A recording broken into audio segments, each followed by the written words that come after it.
এই ঘরেতে যদি রাহু থাকে তাহলে আপনাকে জীবনে লস করাবেই করাবে, নানান দিকে লস করাবে, কিন্তু এই লসটা খুব গুপ্তভাবে করাবে।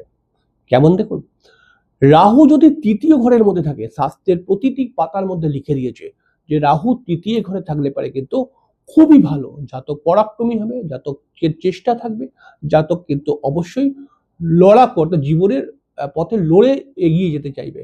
কিন্তু তৃতীয় রাহু যদি শনির ঘরে কখনো থাকে, মাথায় রাখবেন সেই জাতকের জীবনে লস করাবেই করাবে, সেই জাতকের আর্থিক লস আসবে, সেই জাতকের চেষ্টা কমে যাবে, সেই জাতক লড়াকু হলেও ভুল ভালেতে লড়াকুটা বেশি, কিন্তু সঠিকভাবে লড়তে পারবে না, অর্থাৎ লড়ে কিছু ভালো করতে পারবে না, ভুল ভাল ভাবে লড়াই করবে।